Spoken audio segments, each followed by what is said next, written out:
जब मैं अपनी 20s में था, तब मैंने एक स्टेट पार्क में पार्क रेंजर की नौकरी ले ली थी।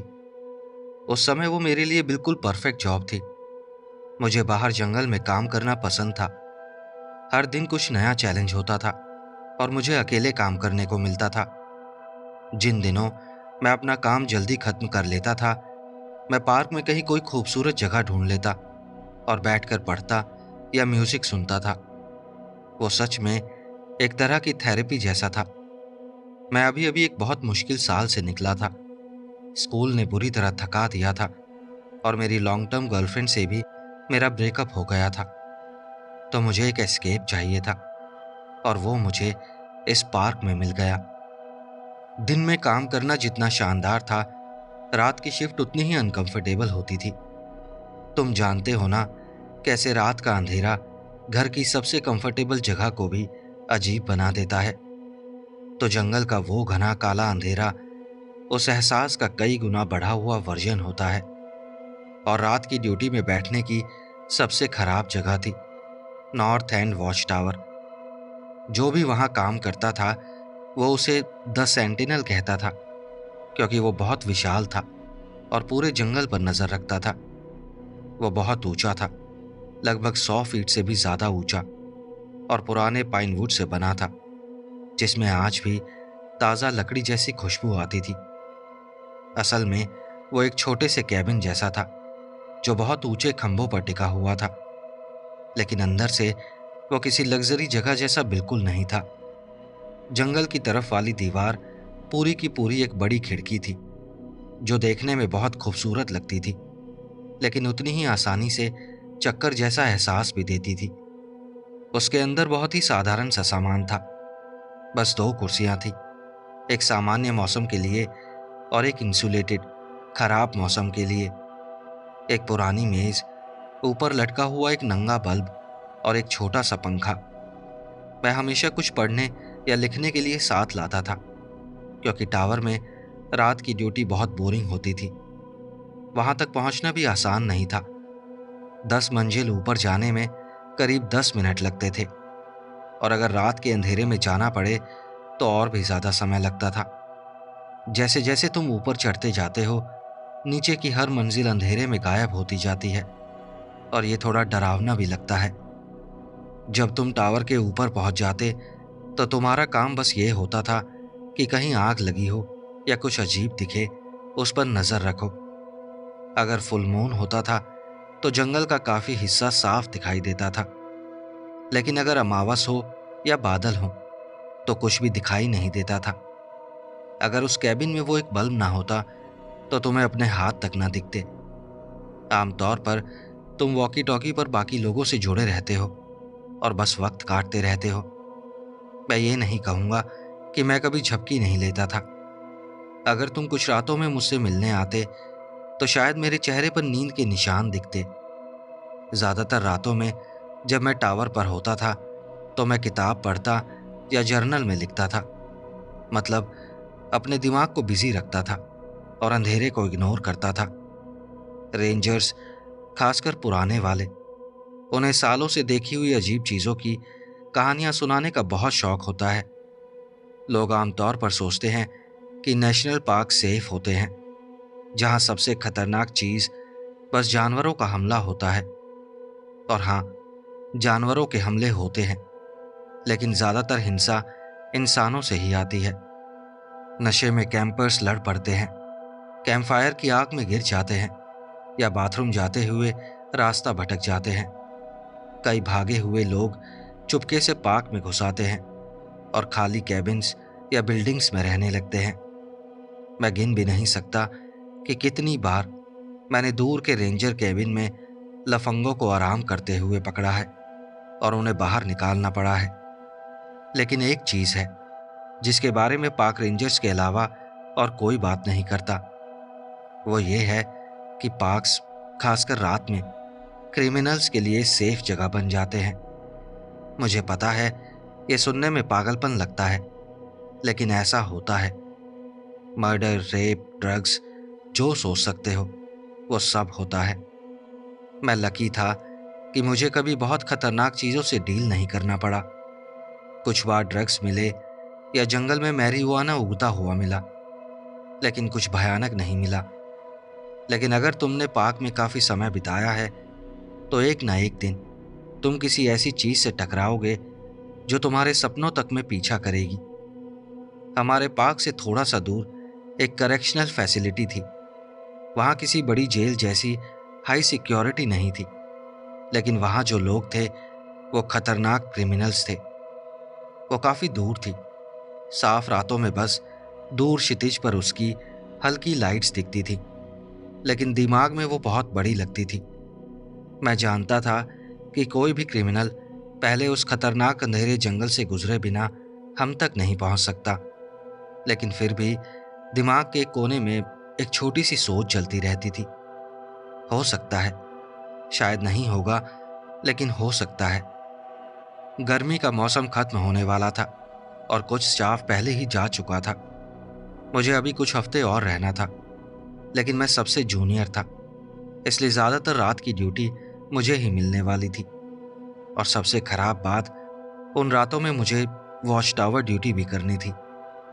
मुझे पता था कि सीनियरिटी कम होना वजह थी, लेकिन यह भी जानता था कि मेरा बॉस और कुछ पुराने रेंजर्स उन रातों में पोकर खेलते थे, और क्योंकि मेरे पास ना पैसे थे ना स्किल्स थी, मुझे टावर पर भेज दिया जाता था। जैसे ही सूरज ढलने लगा, मैं पार्क के एंट्रेंस पर बने सेंट्रल स्टेशन में गया। कुछ रेंजर्स इधर उधर खड़े थे, कैजुअल बातें कर रहे थे। डे शिफ्ट वाले नाइट शिफ्ट वालों को जरूरी बातें बता रहे थे। ज्यादा कुछ खास नहीं था। इस समय पार्क में कैंपर्स भी कम थे। बस पास में कुछ भालुओं के दिखने की खबर थी। किसी ने यह भी कहा कि उसने बॉबकैट देखा, लेकिन उसे पूरा यकीन नहीं था। लेकिन तभी कोई स्टेशन के अंदर आया और अचानक उस रात का माहौल बदल गया। एक्सक्यूज मी, लगभग 40 साल की एक महिला ने जरूरत से ज्यादा विनम्र तरीके से कहा। उसने लेगिंग्स पहनी हुई थी और मुझे लगा वो यहाँ ट्रेल्स पर हाइक करने आई होगी। मेरे बॉस और खुद को कैसोनोवा समझने वाले जॉनेसी ने उसकी आउटफिट और उसकी उंगली में वेडिंग रिंग न होने पर तुरंत ध्यान दिया और अपनी सस्ती सी चार्मिंग स्माइल दे मारी। Welcome to the state park. आज मैं आपकी कैसे मदद कर सकता हूँ? उसकी आवाज में जरूरत से ज्यादा मिठास टपक रही थी। ओह हाय, मैं कुछ रिपोर्ट करना चाहती थी। मतलब रिपोर्ट कहना शायद ज्यादा हो जाएगा। बस आपको बताना चाहती थी कि मैंने ट्रेल्स पर कुछ देखा था। जरूर, आपने क्या देखा? वो हल्का सा अपना वजन इधर उधर करने लगी, जैसे थोड़ी असहज हो। मैंने ये नोटिस किया और मुझे ये थोड़ा अजीब लगा। कभी कभी जब लोग भालू या बॉबकैट देखते हैं, जो हाल ही में दिखे भी थे, तो उनका एड्रेनलिन बढ़ जाता है और वो थोड़े घबराए हुए लगते हैं, लेकिन वो वैसे नहीं थी। ये सुनने में पागलपन लगेगा, लेकिन मुझे लगता है कि कोई मुझे जंगल में स्टॉक कर रहा था। ये सुनकर अफसोस हुआ। शायद आप डर गई होंगी, जॉनेसी बोला। वैसे हाल ही में यहाँ भालू और बॉबकैट्स भी देखे गए हैं। नहीं नहीं, उसने साफ तौर पर कहा। वो ना भालू था और ना ही बॉबकैट थी। मुझे लगता है वो कोई इंसान था। अच्छा, कौन सी ट्रेल पर? मुझे लगता है उसे सैंडलवुड लूप भी कहते हैं। वो कुछ कैंपग्राउंड्स और फिशिंग कैबिन से ज्यादा दूर नहीं है। वो मुझे किसी कैंपर जैसा नहीं लग रहा था। कैबिन में मौजूद हर कोई चुप हो गया और सबकी नजरें उस महिला पर टिक गई। उसे भी ये महसूस हुआ और उसके गाल हल्के से लाल हो गए। वो दिखने में कैसा था? वो बहुत क्रीपी लग रहा था, जैसे उसे सूरज से डर लगता हो या कुछ ऐसा ही। और वो आपका पीछा कर रहा था? लूप के आखिरी मोड़ पर मुझे अपनी आंख के कोने से कुछ दिखा। मैं रुकी और स्ट्रेच करने का नाटक किया, और तब मैंने ट्रेल के पास जंगल में कुछ देखा। वो एक पेड़ के पीछे छिपा हुआ था और मुझे घूर रहा था। जीसस, आपके साथ ये हुआ, उसके लिए माफ कीजिए, जॉनेसी बोला। Thank you. उसकी आवाज धीमी हो गई। वो वो मेरा पीछा करता रहा जब तक मैं लूप के लगभग एंड तक नहीं पहुंच गई। फिर मैं दौड़ने लगी और शायद उसने मेरा पीछा छोड़ दिया। जॉनेसी ने दो पुराने रेंजर्स की तरफ मुड़कर कहा कि वो गेटर कार्ट लेकर जंगल में जाकर चेक करें। उसने उन्हें कहा कि वॉकी चालू रखें और प्रिकॉशन के लिए बंदूक भी साथ ले जाएं। वो तुरंत निकल गए और जॉनेसी फिर से उस महिला की तरफ मुड़ गया। क्या आप कुछ और बता सकती हैं जो मदद कर सके? क्या उसने कोई पहचानने लायक कपड़े पहने थे? क्या उसने आपसे बात की थी? उसने आवाजें निकाली थी, उसने बीच में रोककर कहा। आवाजें? जॉनेसी थोड़ा उलझन में बोला। हाँ, कुछ आवाजें, जैसे कोई चहचहाने की आवाज हो और हल्की सी जैसे कोई चिल्लाने की आवाज हो। शायद सीकेडस कीड़े होंगे, एक और रेंजर बोला। उनका झुंड किसी को भी डरा सकता है। शायद, मुझे नहीं पता, लेकिन उसने सीटी भी बजाई, लेकिन ऐसे नहीं जैसे मुझे बुला रहा हो, जैसे वो नेचर में खुलने की कोशिश कर रहा हो। आप वो आवाज डिस्क्राइब कर सकती हैं? उसने एक सीटी बजाई और मैं तुरंत पहचान गया। ये तो वुड थ्रश जैसी लग रही है। तुम्हें कैसे पता? जॉनेसी खुद को रोक नहीं पाया। मेरे दादा बर्ड्स के बहुत शौकीन थे। वो फिर महिला की तरफ मुड़ा। क्या आप पुलिस रिपोर्ट करना चाहती हैं या? नहीं नहीं, उसने जल्दी से कहा। मेरे पास इतनी जानकारी भी नहीं है। मैं बस डर गई थी और आपको बताना चाहती थी। आप श्योर हैं? हाँ, मुझे नहीं लगता मेरे बाद कोई और उस ट्रेल पर था, लेकिन आपको बताना मुझे जरूरी लगा। मुझे अफसोस है कि आपके साथ यहाँ ऐसा हुआ। पार्क तो आराम करने की जगह होनी चाहिए। वो घबराकर हल्का सा हंस दी और जॉनीसी ने उसे शांत करने वाली मुस्कान दी। ये मेरा कार्ड है, अगर आप अपना मन बदलें तो मुझे कॉल कीजिए। महिला ने कार्ड जेब में रखा और सर हिलाया। वो जाने के लिए मुड़ी, लेकिन फिर रुक गई। वो वापस मुड़ी और थोड़ी देर रुककर बोली, एक और अजीब बात थी। मैंने उसे ट्रेल के दोनों तरफ देखा। क्या वो आपके पीछे से पार हुआ था?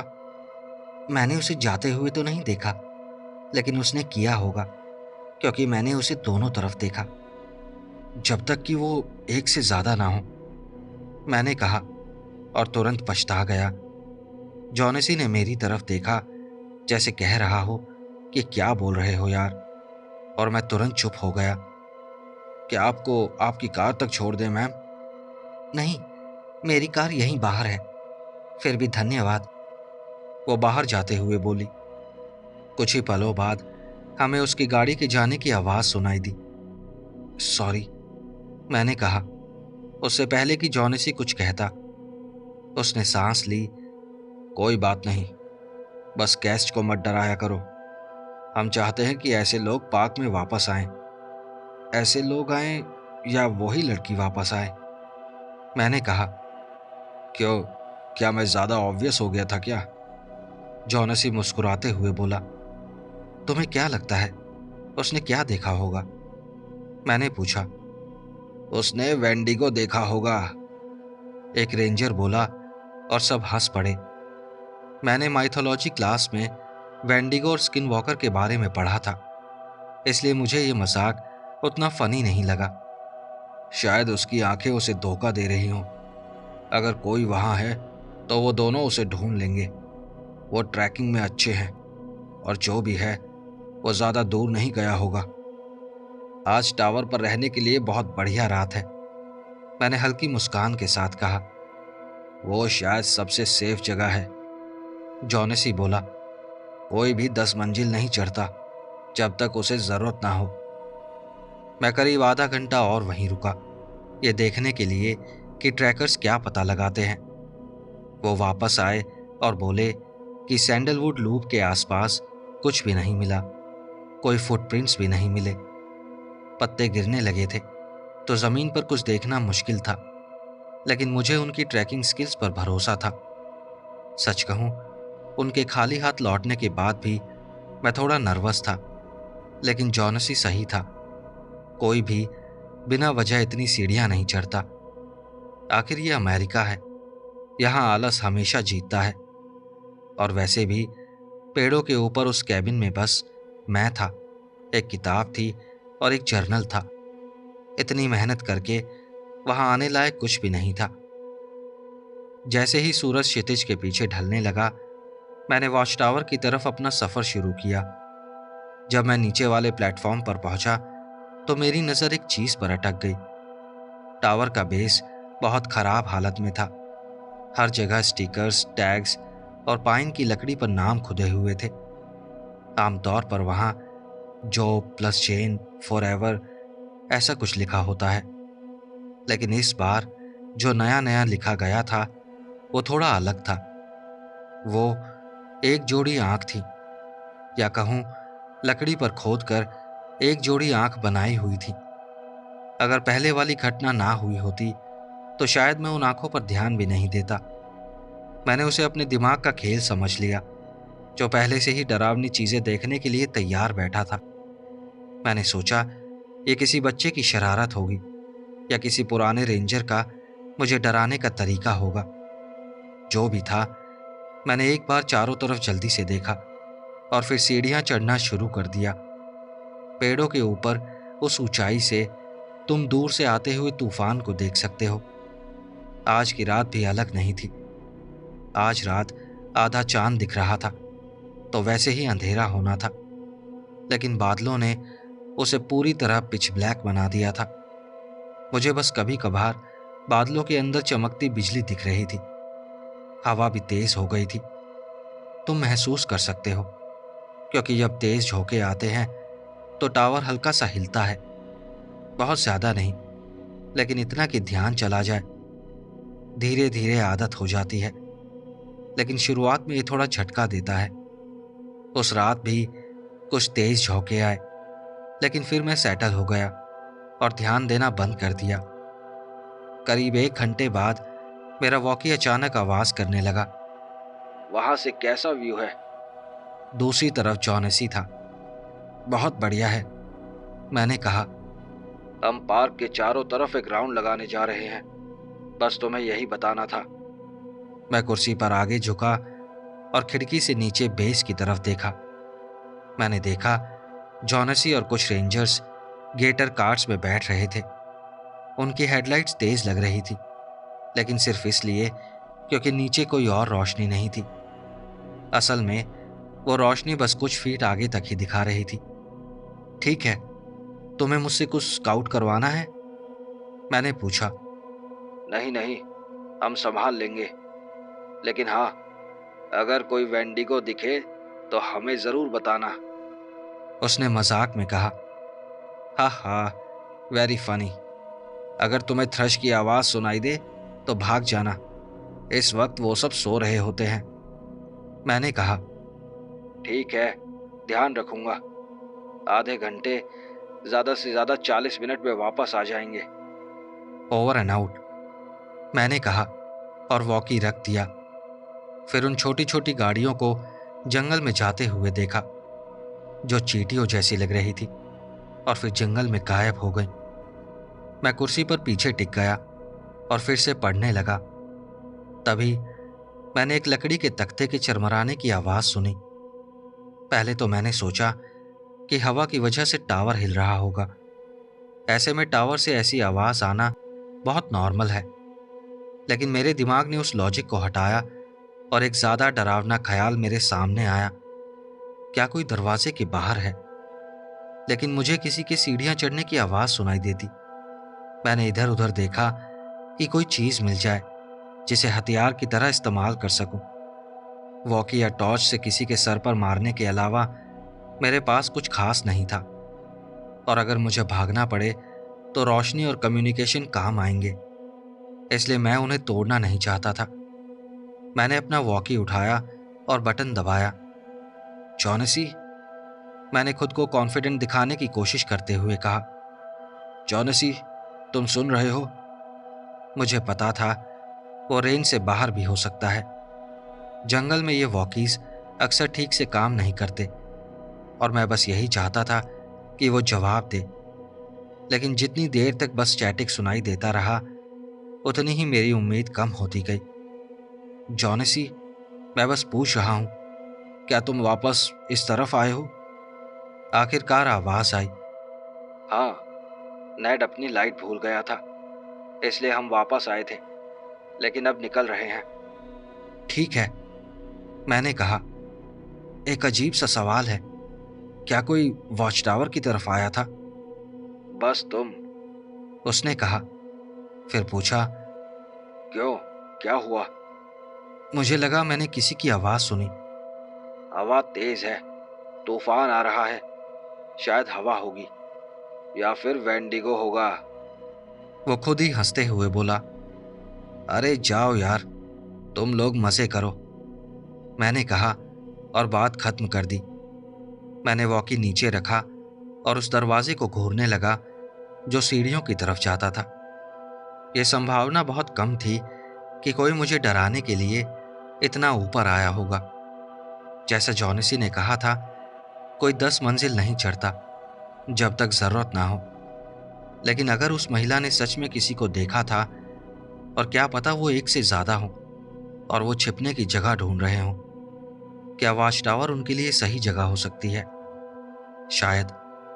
मुझे नहीं पता क्रिमिनल्स कैसे सोचते हैं, लेकिन अपने दिमाग को शांत रखने के लिए मुझे वो दरवाज़ा खोलकर देखना ही पड़ेगा। शायद कुछ नहीं होगा, लेकिन पक्का करना ज़रूरी था, वरना बाकी की ड्यूटी बहुत खराब गुजरने वाली थी। मैं धीरे धीरे कैबिन के पार गया और दरवाजे का हैंडल पकड़ा। मैंने मन ही मन 3 से गिनती शुरू की और दरवाज़ा खोल दिया, और वहाँ कुछ भी नहीं था। दूर कहीं बिजली चमकी और गरज सुनाई दी, लेकिन वहां कोई इंसान नहीं था।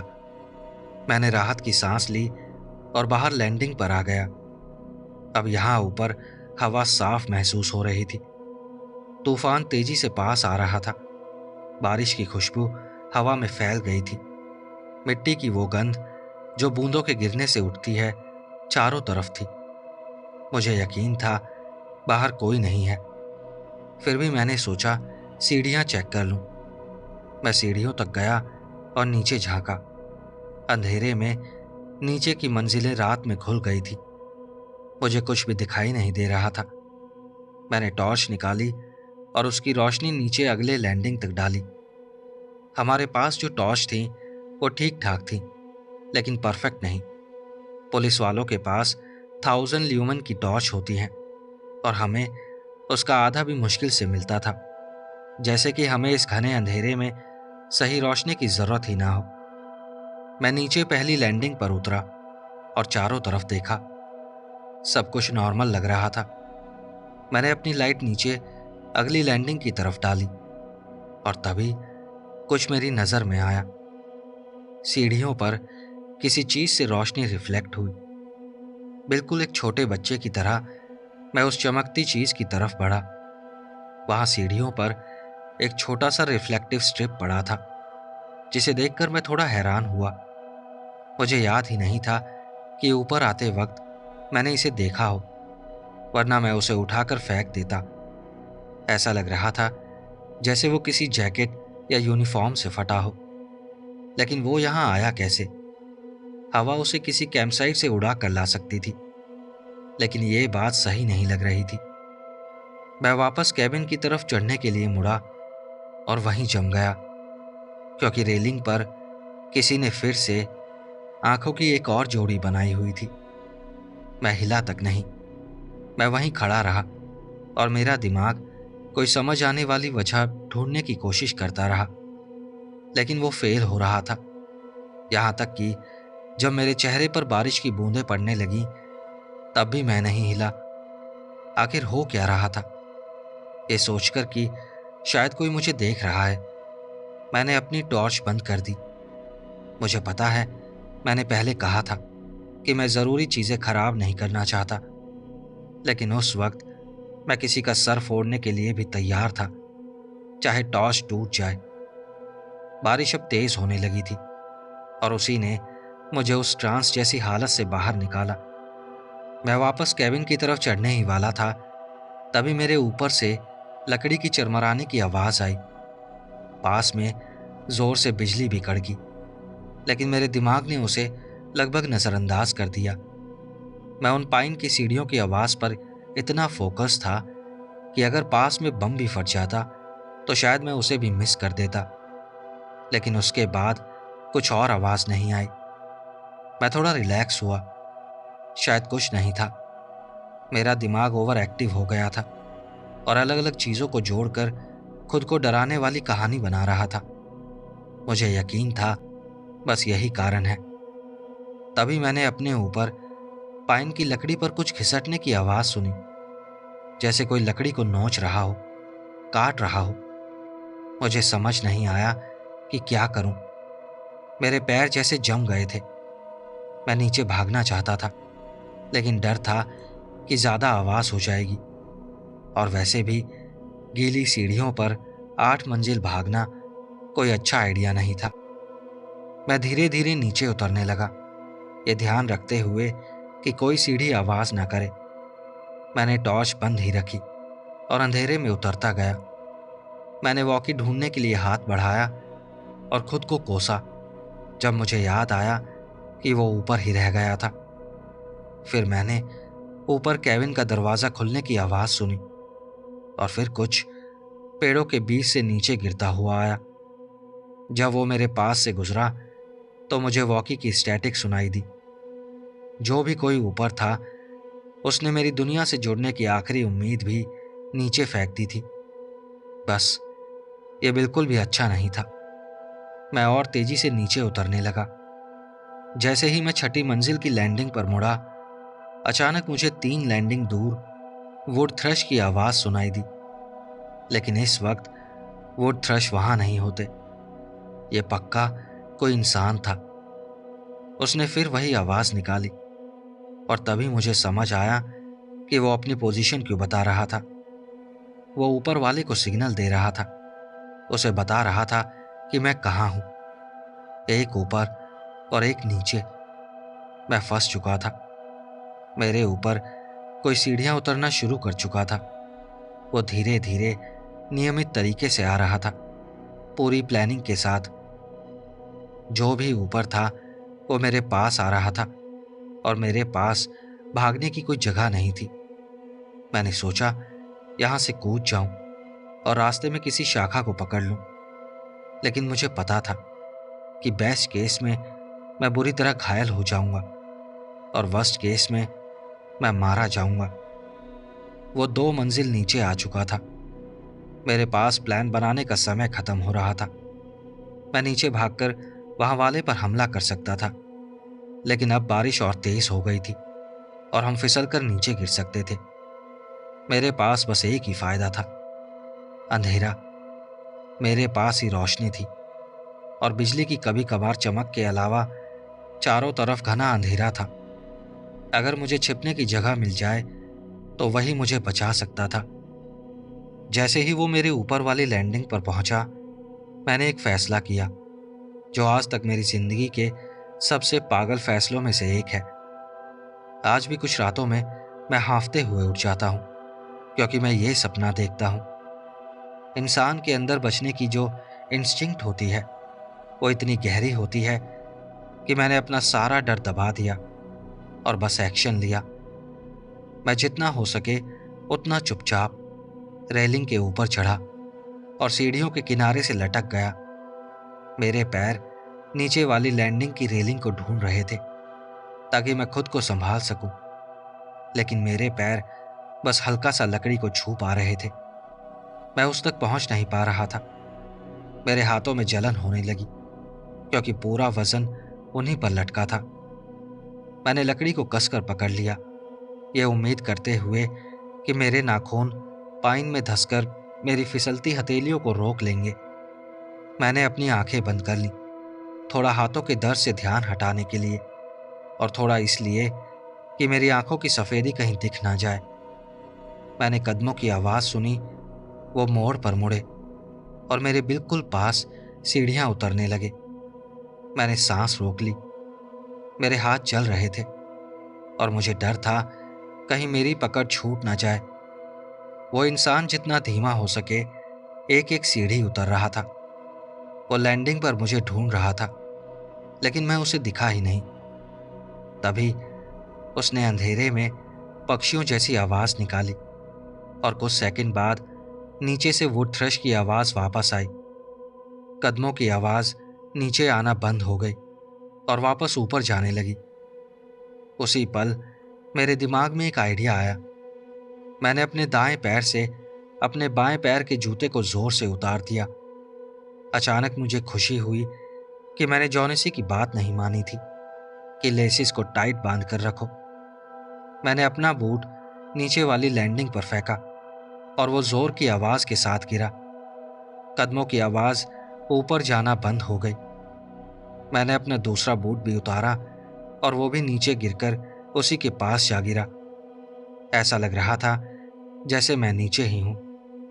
कदमों की आवाज मेरे पास से गुजरी और तेजी से नीचे उतर गई, क्योंकि उसे लगा कि मैं नीचे हूं। जैसे ही वो मोड़ से नीचे उतरा, मैंने अपनी पूरी ताकत लगाई और खुद को रेलिंग के ऊपर खींच लिया। मैं धड़ाम से गिरा, जिससे मेरी मौजूदगी का पता चल गया। मैं तुरंत उठा और सीढ़ियों से कैबिन की तरफ दौड़ पड़ा। मुझे पता था वो तुरंत मेरे पीछे होंगे, इसलिए मैंने एक सेकंड भी बर्बाद नहीं किया। कुछ ही सेकंड में मैं ऊपर पहुंच गया, कैबिन के दरवाजे के बाहर। वहां लकड़ी पर फिर से आंखों की एक और जोड़ी बनी हुई थी। वो मुझे घूर रही थी, जैसे देख रही हो कि मैं अब क्या करने वाला हूं। मैं तुरंत कैबिन के अंदर घुसा और दरवाजे के पीछे खुद को टिकाकर खड़ा हो गया, ताकि कोई अंदर घुसने की कोशिश करे तो मैं रोक सकूं। मुझे पता था कि दो लोग आ रहे हैं। कम से कम मैं उम्मीद कर रहा था कि वो इंसान ही हो, और वो तब तक नहीं रुकेंगे जब तक अंदर नहीं घुस जाते। तभी पास में बिजली चमकी और उसकी गूंज से पूरा टावर हिल गया। मैंने ऊपर देखा और खिड़की के ठीक ऊपर किसी ने फिर से आंखों की एक जोड़ी बना रखी थी, लेकिन इस बार उसके साथ एक मैसेज भी लिखा था। तुम हमें देखते हो, लेकिन तुम्हें कौन देखता है। मेरी गर्दन के पीछे के बाल खड़े हो गए। मैंने मुश्किल से थूक निकलते हुए सुना, दो लोगों के कदम ऊपर लैंडिंग तक पहुंच चुके थे और फिर उन्होंने दरवाजे पर जोर से धक्का मारा, जिससे वो थोड़ा सा खुल गया। मैंने पूरी ताकत से दरवाजे को रोका और चिल्लाना शुरू कर दिया, ऐसी चीख जैसी मैंने कभी नहीं मारी थी। लेकिन वो लगातार दरवाजा पीटते रहे। हर धक्के के साथ दरवाजा थोड़ा और खुल रहा था। मैं उन्हें रोकने के लिए जूझ रहा था। मैं थक चुका था और मेरी जुर्राबें लकड़ी पर फिसल रही थी।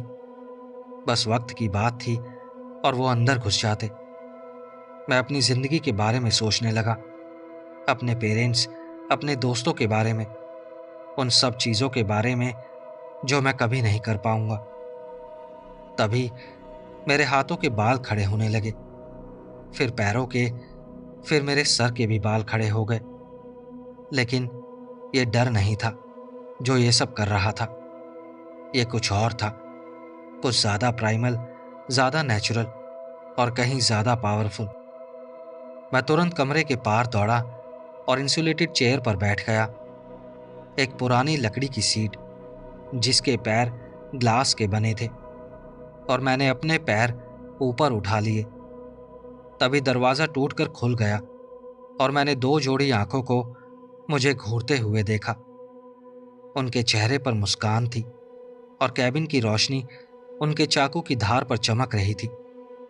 मैं चीखा और तभी सब कुछ सफेद हो गया, जैसे आसमान दो हिस्सों में फट गया हो, और वो आवाज हमारे चारों तरफ गूंज उठी।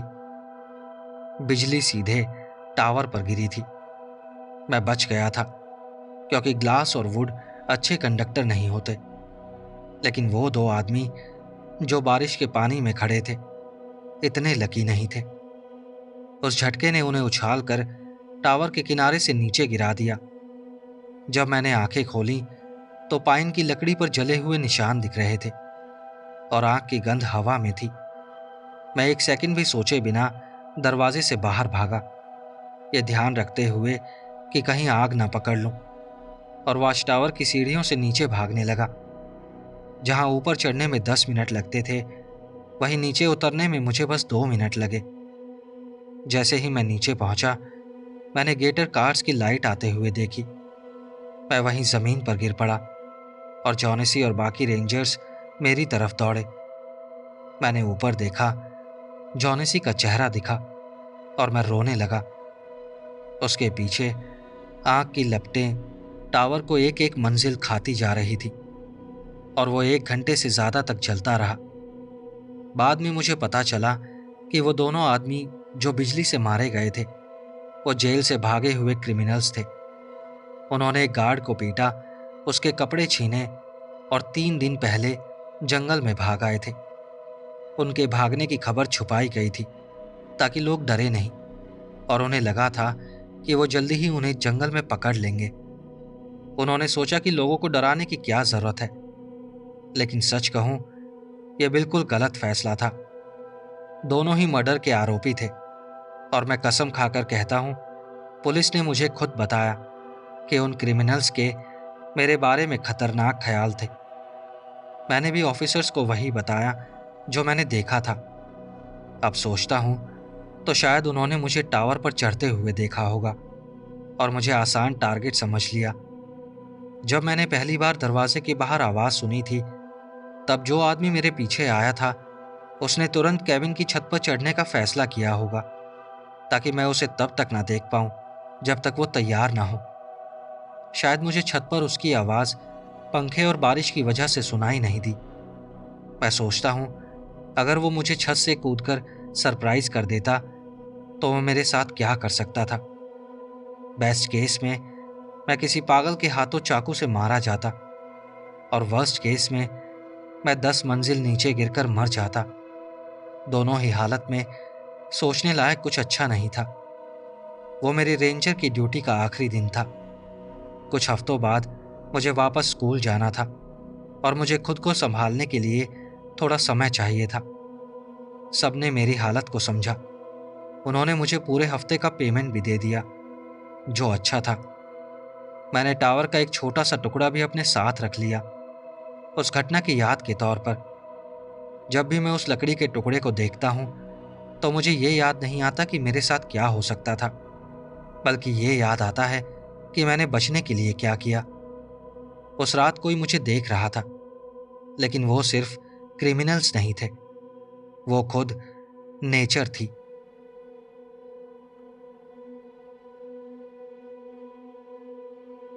25 यही वो संख्या है जितने लोग इस साल की शुरुआत से इस पार्क में गायब हो चुके हैं, और इस बारे में ना कुछ किया गया है, ना कुछ बताया गया है। सच कहूं तो मुझे पूरा यकीन है कि जब ये पोस्ट वायरल होगा तो मेरी नौकरी चली जाएगी, लेकिन इस वक्त मुझे उससे कहीं ज़्यादा डरावनी चीज़ों से डर लग रहा है, और ये बात बाहर आनी ज़रूरी है। मैं माउंट रेनियर में एक विल्डरनेस रेंजर हूँ। मेरा काम है पार्क के सैकड़ों मील लंबे ट्रेल्स और जंगलों में घूमना, प्रॉब्लम्स ढूंढना और खोए हुए या घायल हाइकर्स की मदद करना। पहले अगर कोई हाइकर खो जाता था तो हम सब मिलकर सर्च प्लान बनाते थे और पूरी कोशिश करते थे कि उसे सुरक्षित वापस लाएं। लेकिन अब चीज़ें बदल गई हैं, खासकर 2022 की शुरुआत से। जब भी कोई मिसिंग पर्सन रिपोर्ट आती है तो फैमिली को भरोसा दिलाया जाता है कि हम उसे ढूंढने की पूरी कोशिश करेंगे और हमें उस इंसान को ढूंढने के लिए भेजा जाएगा। लेकिन जैसे ही फैमिली चली जाती है, हमारे बॉसेस हमें बताते हैं कि ये काम सर्च एंड रेस्क्यू कंपनी संभालेगी, और अगर हमें अपनी नौकरी प्यारी है तो हमें बस अपने काम पर ध्यान देना चाहिए, जो है ट्रेल्स चेक करना और पेपर वर्क करना। और 2022 से ये ऐसे ही चलता आ रहा है। शुरुआत में बस कुछ लोग यहाँ वहाँ गायब हो रहे थे। ये बहुत अनयूजुअल नहीं लगा, बस एक अजीब बात थी कि रेंजर्स को सर्च में शामिल नहीं किया जा रहा था। लेकिन हमने सोचा ये कोई नई पॉलिसी होगी और उसे नज़रअंदाज कर दिया। लेकिन जैसे जैसे साल बढ़ा और लोग गायब होने लगे, तो हम सब सोचने लगे कि आखिर हो क्या रहा है और हमें चुप रहने के लिए क्यों कहा जा रहा है। मेरे हिसाब से ये बस कई चीज़ों का कॉम्बिनेशन था। कठिन सर्दी के बाद खराब ट्रेल कंडीशंस, इनएक्सपीरियंस्ड हाइकर्स की बढ़ती संख्या और पार्क सर्विस का ये कोशिश करना कि उन्हें जो कहा जाए वो करे, जिससे उन्हें ज़्यादा फंडिंग मिलती रहे। लेकिन पिछले थर्सडे कुछ अजीब हुआ। उस दिन आसमान बादलों से ढका हुआ था और मैं कार्बन रिवर एरिया में इप्सुट पास की तरफ ट्रेल पर चल रहा था। समय बिताने के लिए धीरे धीरे गुनगुना रहा था और सोच रहा था कि मुझे कितनी ऊंचाई तक जाना पड़ेगा इससे पहले कि क्रैम्पॉन्स पहनने पड़े। और तभी मैंने कुछ देखा। ट्रेल के किनारे से करीब 50 फीट अंदर जंगल में जमीन पर एक अजीब सी रोशनी थी। पहले मुझे लगा यह पानी का रिफ्लेक्शन होगा या किसी ने कचरा छोड़ दिया होगा, लेकिन जैसे जैसे मैं पास गया वो रोशनी ना बदली ना कम हुई, बस वैसे ही स्थिर रही। मैंने सोचा शायद कोई खोई हुई टॉर्च होगी। मैं इस ट्रेल पर कई बार चल चुका था और मैंने उसे पहले कभी नहीं देखा था। मैं घुटनों के बल बैठ गया, अपना बैग उतारा और देखा कि वो रोशनी जमीन के ठीक नीचे से आ रही थी। मुझे अजीब सा डर महसूस हुआ। मैंने चारों तरफ देखा कि कहीं कोई और तो नहीं है, लेकिन वहां कोई नहीं था। फिर मैंने कंधे उचकाए और मिट्टी में हाथ डालकर उस रोशनी को छेड़कर देखने लगा कि वो क्या है। थोड़ा और खोदने पर मुझे एक हल्का सा खुला ट्रैप डोर मिला, जो हर तरफ से मुश्किल से 1 फुट का था। वो लगभग पूरी तरह कैमोफ्लाज था। अगर वो थोड़ा सा खुला ना होता और रोशनी बाहर ना आ रही होती तो कोई भी उसे ट्रेल से देख नहीं पाता। मैं उसे धीरे धीरे खोलता गया। डर तो लग रहा था, लेकिन उम्मीद थी कि शायद ये कोई सीज़्मोमीटर होगा या ज़्यादा से ज़्यादा किसी हाइकर ने खाने पीने का सामान छुपाने के लिए बनाया होगा। लेकिन अंदर मुझे एक छोटा सा बिल या मान जैसा कुछ दिखा, जिसके कोने में एक इलेक्ट्रिक कैंपिंग टॉर्च जल रही थी। मैंने अपना सर अंदर झुकाकर देखा। अंदर की जगह बहुत छोटी थी, बस एक इंसान के लिए, वो भी अगर वो खुद को मोड़ ले। उस मांद की दीवारों पर दर्जनों पोलाराइड फोटोज लगे हुए थे, जिनमें लोग हाइकिंग कर रहे थे। हर फोटो जमीन के बहुत पास से ली गई थी।